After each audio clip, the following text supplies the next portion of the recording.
So let us now discuss about the magnetic properties of matter.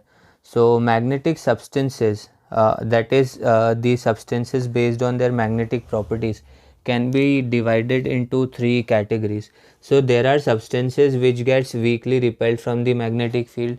There are substances which gets weakly attracted by the magnetic field, and then there are substances which gets very strongly attracted by the magnetic field.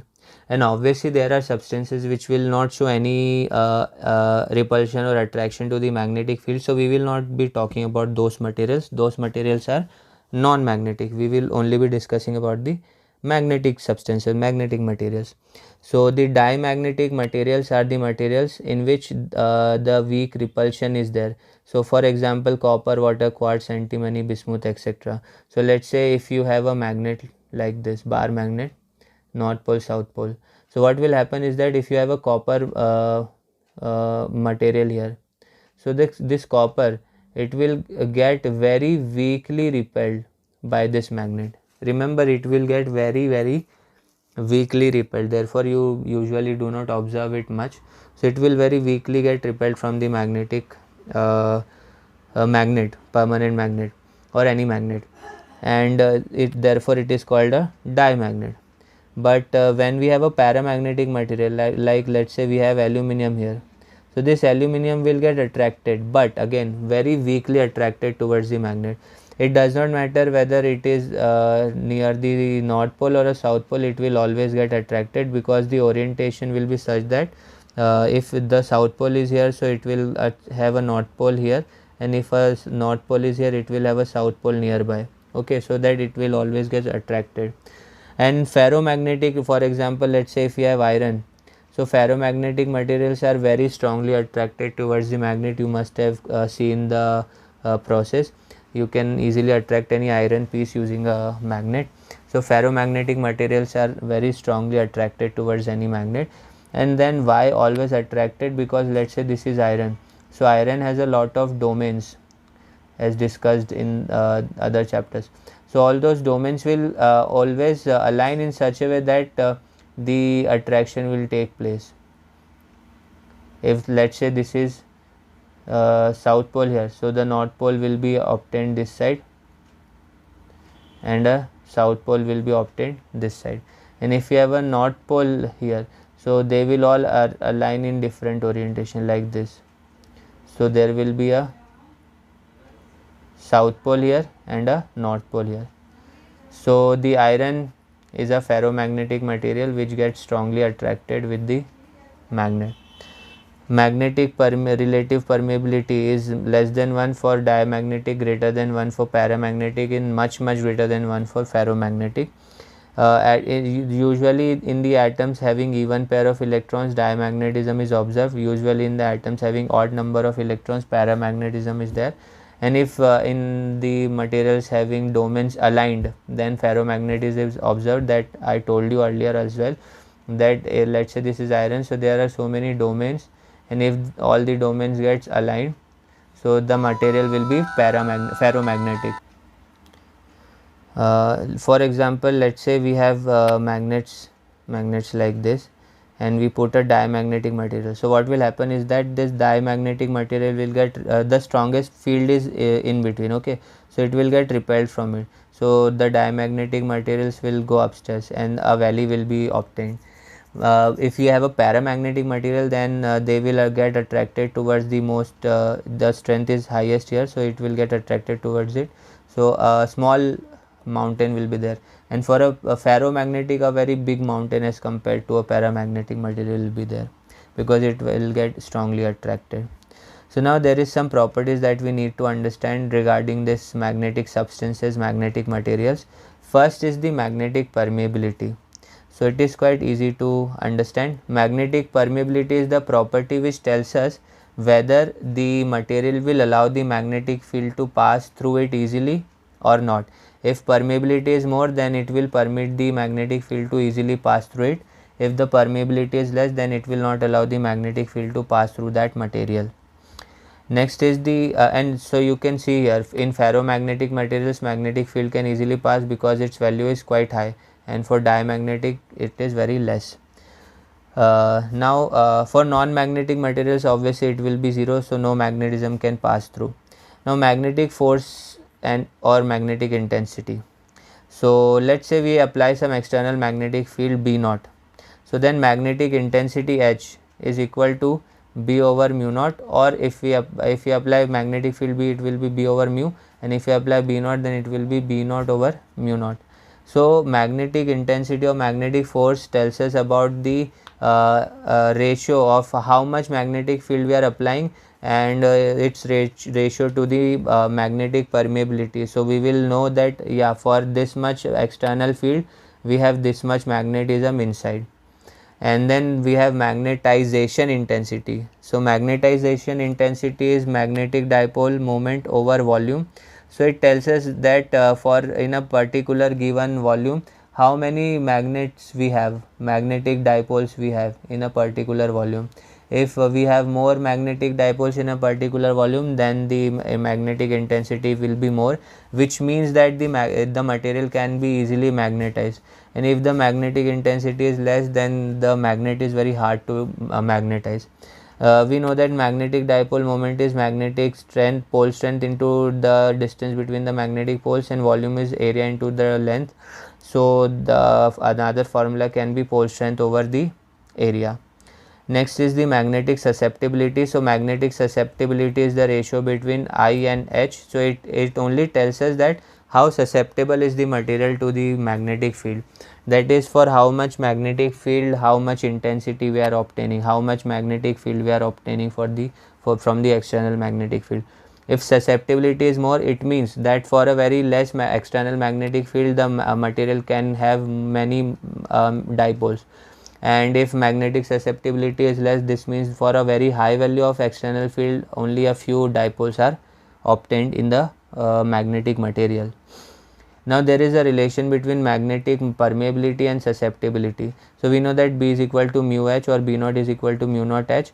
Now this Bm, the magnetic field of the material, okay, magnetic field inside the material will be mu naught I. So ultimately the total magnetic field inside the material will be B naught plus the magnetic field inside itself. So it will be mu H, mu naught H, mu naught I. So it will be like this. So ultimately we will obtain mu over mu naught 1 plus I H. So we know that mu over mu naught is equal to relative permeability. This is permeability of free space. This is permeability of the material, and this is the relative permeability, that is the permeability of the material with respect to free space. So this ratio is mu r, and I over H we just discussed, it is susceptibility. So this is the relation between magnetic permeability, relative permeability, and susceptibility. Now let's say we have a diamagnetic material. So in a diamagnetic material, what happens is that when we apply the external magnetic field, then that external let's say electric field is there. So it arranges itself like this, in which the internal dipoles are attracted according to the field. So we know that electric field goes from positive to negative. So inside negative positive, negative positive, negative positive, negative positive, this type of alignment will be there. So this part will become positive, this part will become negative. So inside the magnetic field be obtained in the opposite direction as opposed to the external direction. So just like in a dielectric we have opposite magnetic field, similarly in diamagnets also we have this thing, that when we apply magnetic field, so inside them the magnetic poles align in the opposite direction, and because of that they are weakly repelled. Now let us discuss about the hysteresis loop.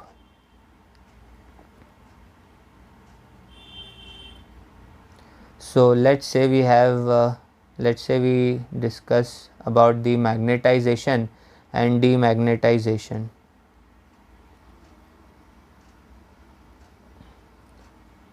So let's say this axis is representing H and this axis is representing I. So it is quite simple to understand. We will apply some magnetic field, and then the material will have some magnetic dipoles inside it, which will be obtained because of the external magnetic field. Okay, so this graph will tell us that how will the magnetic dipoles will be produced if we apply some external field. So what happens is that, let's say first we start from 0, the material has no dipoles and the external field is 0. Let's say we start applying external field. So what will happen is that we will gain some dipoles inside the material. So as we give external field, some dipoles are obtained. Now let's say we achieve some value. After this we want to again demagnetize the magnet. So what will happen is that it will not follow this path. So when the material has to be demagnetized, so it will follow a path like this, So this means that even after we achieve the 0 external field, okay, the external field H is 0, here, okay, H is 0. Even after that there will be some magnetism that will be remained in the material. Some amount of magnetism will remain, that is some dipoles will still be there because of the because they will not get completely disaligned. So now let's say if you want to completely cancel the number of dipoles, completely disaligned everything, so you can do one thing, you can apply the magnetic field, external magnetic field in the opposite direction. So what will happen is that the dipole will reduce, number of dipoles will reduce and they will come to 0. So now you needed to apply this much magnetic field in the opposite direction in order to achieve 0 dipoles, 0 magnetic field inside the material. But let's say you keep on going in this direction, you keep on applying the magnetic field in this direction. So what will happen again, let's say you go up to this, so the dipoles will be obtained in the opposite direction. For example, here the dipoles are aligned like this, let's say north and south. So in this region the dipoles will be aligned like this, okay, opposite direction. Next, again you may want to make the magnetic field intensity inside the material 0. You may require to completely destroy the magnetism of the material. So you will again reduce the external field. So let's say you reduce the external field to 0, but then again the material may not achieve 0 magnetism. There may still be some dipoles remaining, obviously this time in the opposite direction. So again if you want to make it 0, then you will apply magnetic field in the opposite direction to that one. So you will apply some magnetic field in the opposite direction, and after a while it will become 0 like this. But then again let's say you keep on continuing, so you can keep on continuing the applying the field, and you will achieve this point again where you get the maximum dipoles. So what this loop is called the hysteresis loop. Why? Because when we are applying some external magnetic field, then we are seeing that the dipoles remain, some of the dipoles remain even after we remove the external field. Okay, so these two things are called retentivity and coercivity. So this is the retentivity, that is this much is retained, and this is the coercivity, which means that how much negative you need to go in order to make the magnetic field inside the loop to be, inside the material to be 0. So this is the hysteresis loop. Now this hysteresis loop can be different for different materials. The area of this hysteresis loop and the length breadth of this hysteresis loop can be different for different materials. So for example, for steel it looks something like this,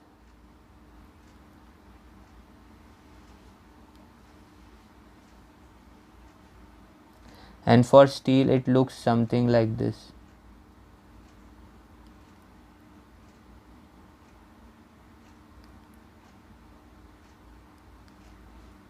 Very thin.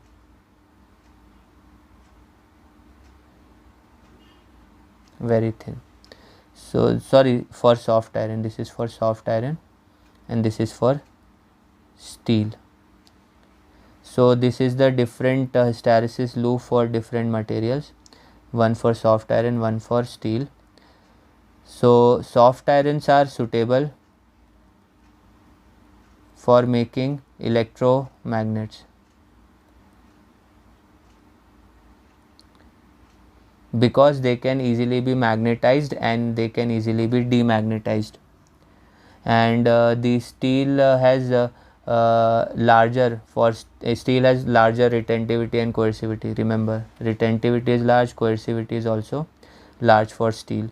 So because of that, the steel is used for materials in which we want to have magnetism for a longer period of time.